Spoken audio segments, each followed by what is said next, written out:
Good afternoon, everyone, and thank you for joining us for this post-Audit Committee media availability. My name is Catherine Owen, Deputy City Manager of Communications and Engagement. I'm pleased to be joined by Mayor Don Iveson, Interim City Manager Adam Laughlin, and Deputy City Manager Kim Armstrong. We're also joined by our interpreters, Randy Dezwenka and Tara McDonald. We're going to start with some remarks from the Mayor. Then I'll open up the floor to questions of Ms. Armstrong on the productivity audit. And of course, Adam is here should you have any questions about any other topic. Thank you. Well, thank you very much, Katrin, and good afternoon. Good discussion at Audit Committee. Grateful to the City Auditor for taking a look at our workforce. This is one of a series of audits that Council has asked him to do.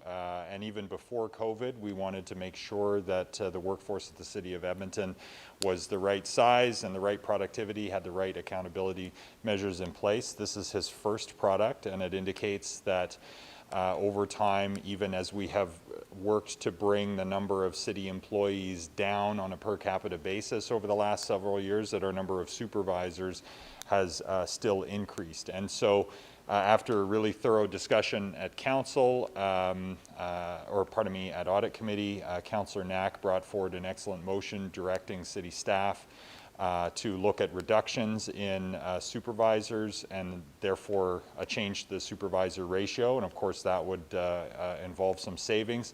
And I also appreciate that City Administration confirmed publicly today that their goal, which is my goal as well, is to achieve a 0% tax increase for this budget, and that changes to our workforce, including looking at supervisors, will have to be through these difficult times of COVID, one of the mechanisms by which we'll get there, out of respect for the challenges homeowners and businesses are facing in light of the pandemic and everyone's ability to pay bills.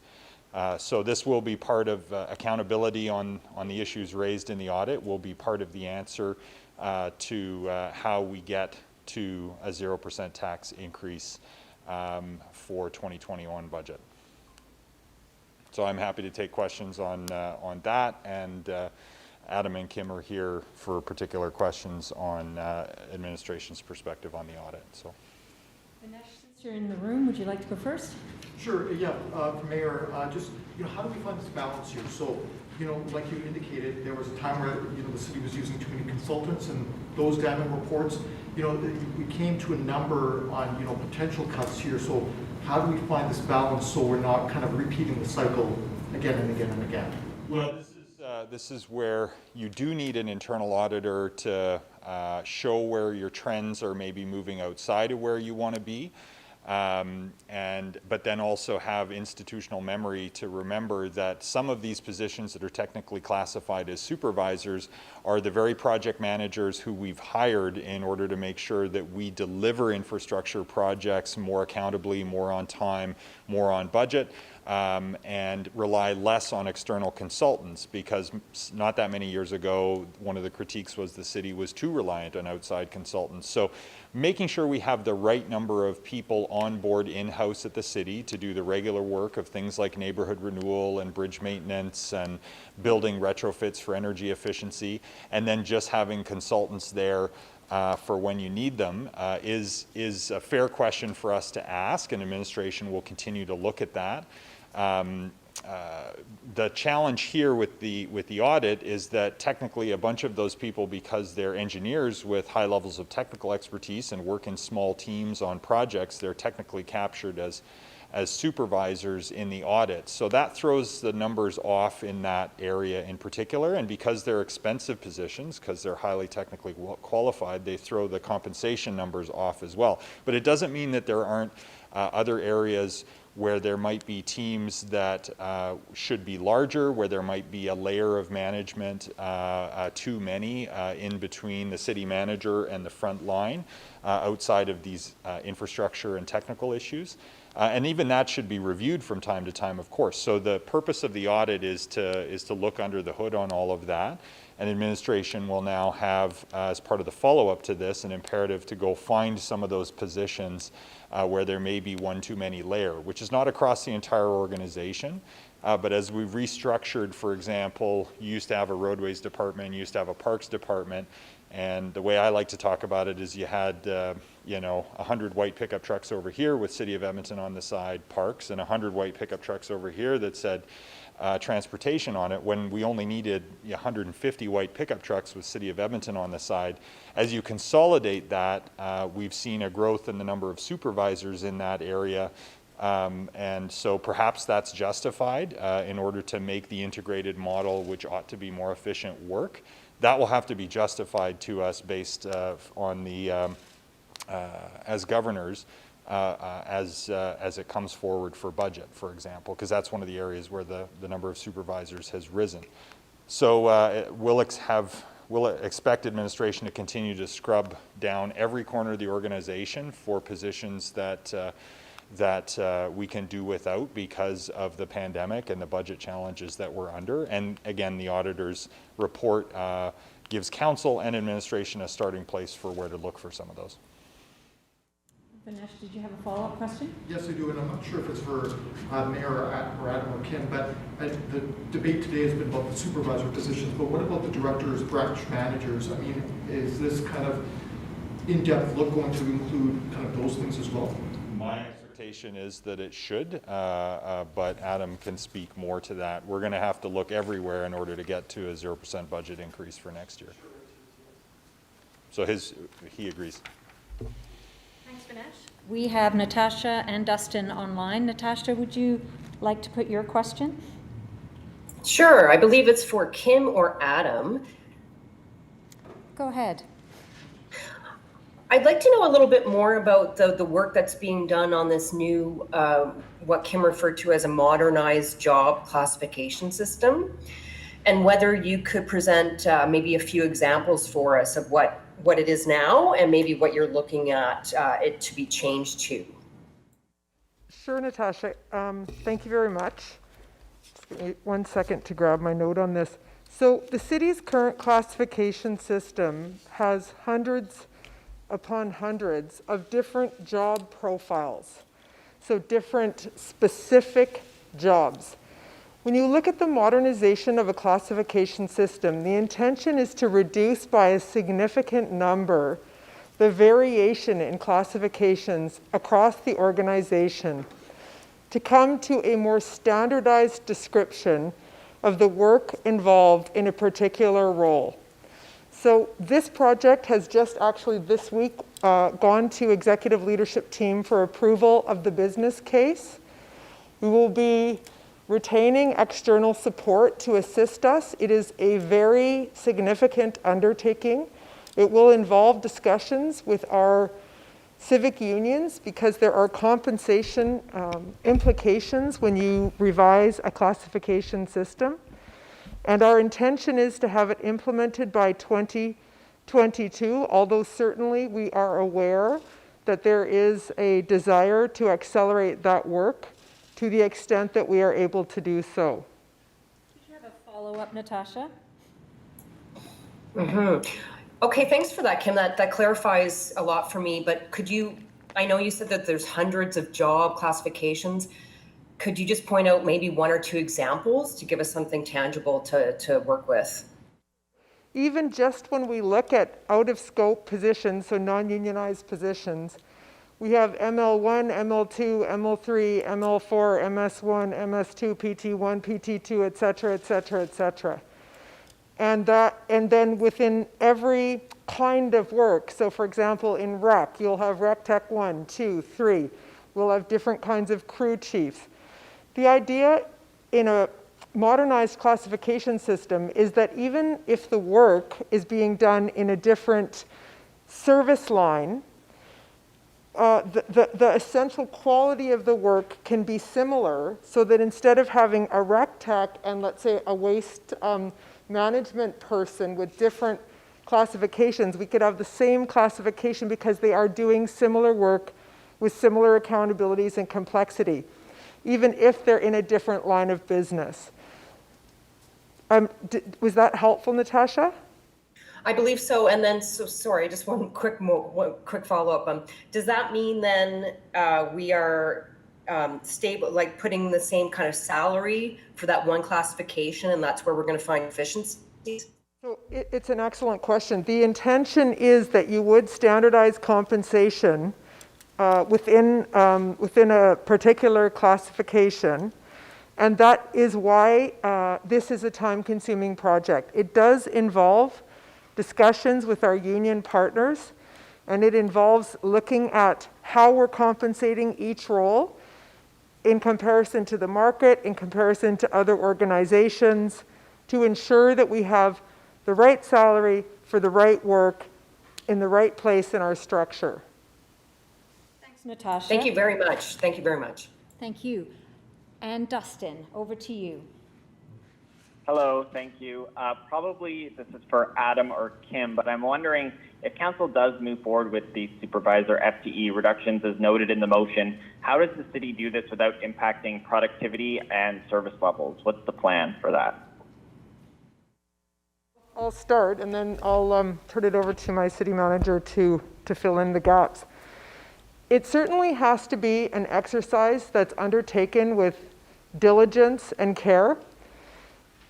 Any kind of across-the-board exercise that doesn't look at the specific service line, the specific area of business, and the current structure is not going to be helpful. So this will be work that requires us to sharpen our pencils and to really dig into the structures that currently exist and to where we can achieve efficiencies within those structures.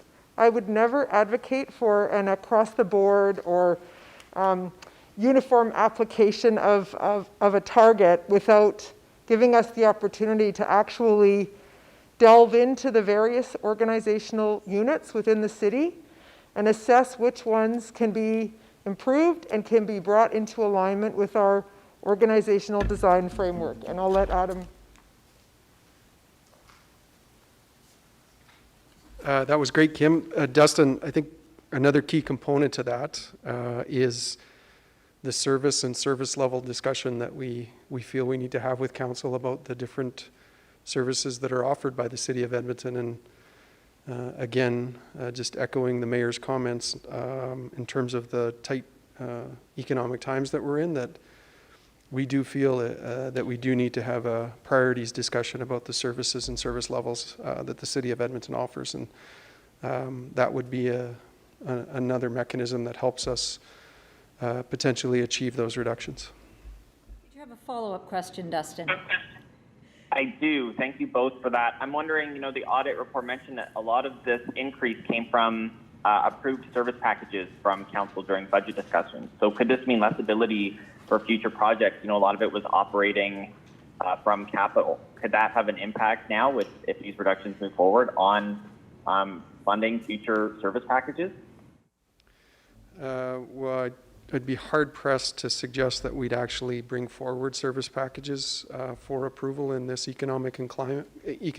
I'm not saying that we won't. Obviously, this pandemic has proven that we have to be nimble and flexible, and sometimes requires work in other areas. But I think what it does articulate is, and all of this, and this is work that administration has underway right now, responding. And recall a while ago we had a reimagine the services at the City of Edmonton discussion with council, that we do need to think differently, and we do need to confirm what are the appropriate levels of service.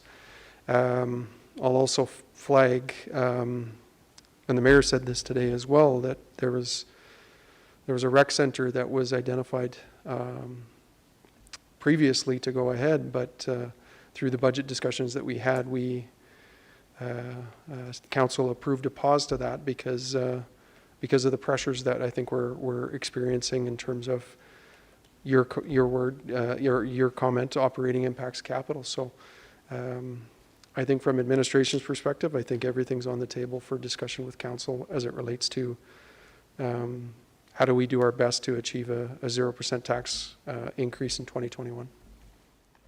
At the podium, Adam, I've had a question come in from Jeremy Thompson. Can you talk a bit about the nuance of these numbers? And he says, I understand some of the staffing increase can be attributed to a larger capital budget. More projects require more people. How much of this 232 FTE increase do you consider appropriate given all the projects the city has on the go? Well, thanks, Jeremy. That was actually part of the discussion today at Audit Committee. The capital program has increased significantly, $4 billion to $10 billion. The creation of the infrastructure department was twofold. It was a respond to a desire to have more project oversight and more rigor, more fulsome understanding of our approach to asset management.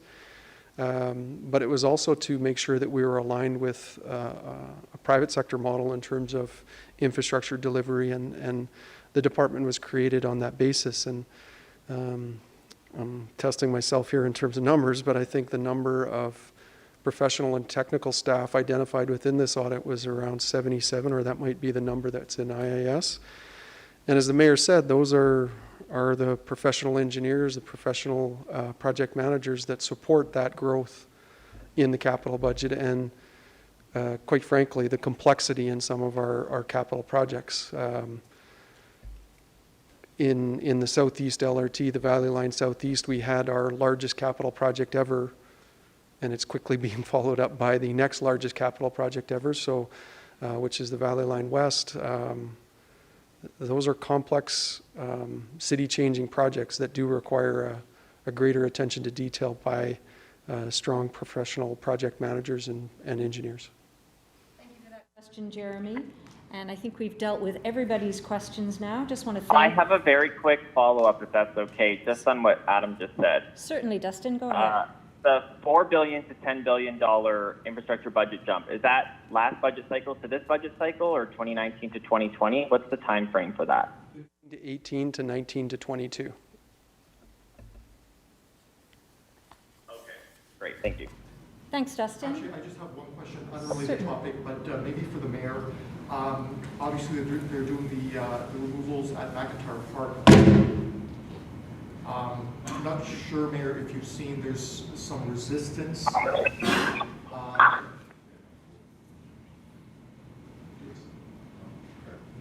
There's obviously a little bit of resistance. Just getting brief right over there. Oh, okay.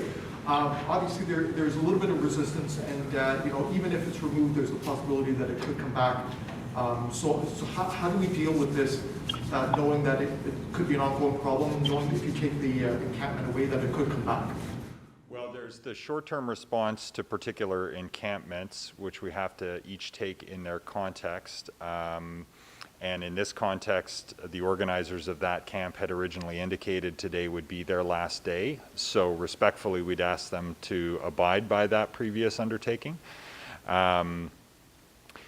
The broader issue here remains inadequate housing and supports for people on the margins in our city, and there are more people on the margins because of the economic situation and because of the pandemic, and that's why I had to step out of the Audit Committee this morning to speak along with the Mayor of Toronto to the Deputy Prime Minister and now Finance Minister about our urgent sector-wide request for rapid acquisition of housing for this winter to support people who are turning to camps right now as out of desperation and out of protest. And as I said yesterday, there is an urgent need and has been an urgent need to meet an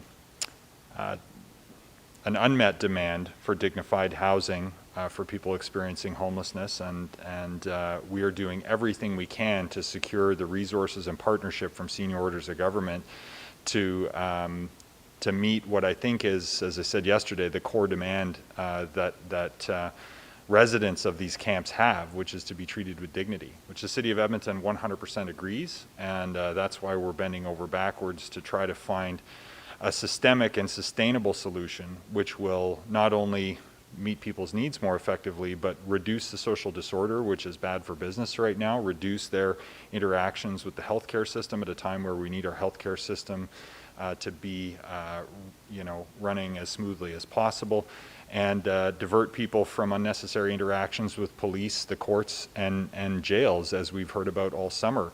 So we're focused on the big picture here, and I even spent some of my morning on this to make this case to the federal government at the highest levels to act in a way that will respond to the most urgent call for action coming out of camps across the country, including here in Edmonton. My apologies, Natasha and Dustin. I lost you there for a moment. My error. Did you hear that answer comprehensively enough for your own purposes? No, but I'm assuming it'll be on the YouTube feed. Sorry, one more time. We just had to up the volume. Sorry, Dustin, go ahead. Oh, I said no, it did cut out there, but I'm assuming it will still be on the YouTube feed. It will absolutely be on the YouTube feed. Okay, perfect, thank you. And I'm fine too, because we record it and we get sent a recording anyway, so thank you. Thank you. My mistake there. Appreciate your patience. I think we are done for now. Everyone has asked their question. Nothing left to do except thank everyone who participated and to wish you all a happy weekend. Thanks.